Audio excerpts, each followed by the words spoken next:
Well, many of the Republican presidential hopefuls have publicly come to Davis's defense in the wake of her arrest. Others have faulted her for not carrying out her duties as county clerk. Among those, Republican presidential candidate Carly Fiorina, who joins me now.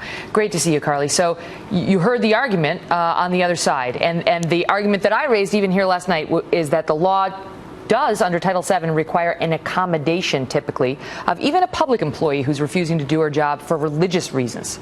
And she should have been provided an accommodation. Absolutely right. She should have been provided an accommodation. She never should have been thrown in jail. I mean, for heaven's sakes, Lois Lerner should have been thrown in jail, not Kim Davis. And it's clear that religious freedom is under assault in this country, which is why we have to put so much energy around protecting religious freedom. Nevertheless, I think she crosses a line when she prevents others in the court from issuing these licenses, but she clearly should have received an accommodation, and let's hope that's what happens. Do you object to her saying, look, you can't even do it if my name is on the certificate, because that's what got her thrown in jail? Well, I do think it's a very fine line here. I mean, I understand Governor Huckabee's point that she was elected under a Kentucky law that was voted in, and I understand how objectionable people find the Supreme Court ruling. I do as well. They clearly reached into thin air for this justification of what they wanted the law to be, not what the law is.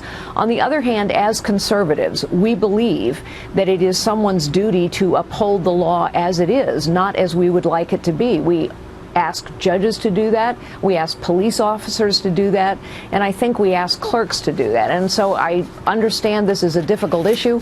I think she should be given an accommodation, but I do not think she can stand in the way of all marriage licenses being issued by this office. Let's talk about Donald Trump. As I mentioned with Brit Hume, he had some choice remarks about you, according to Rolling Stone magazine. While you came on the TV, he was quoted by the Rolling Stone reporter saying, "Look at that face. Would anyone vote for that?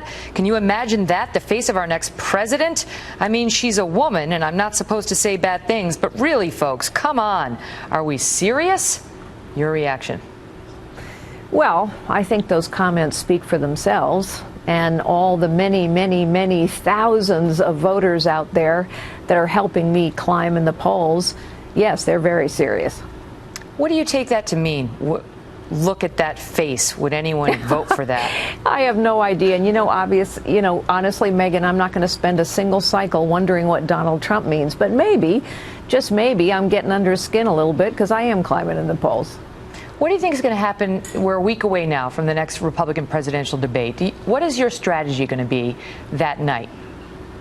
Well, it's interesting. When I went into the Fox News debate, less than 40% of Republican voters had ever heard my name.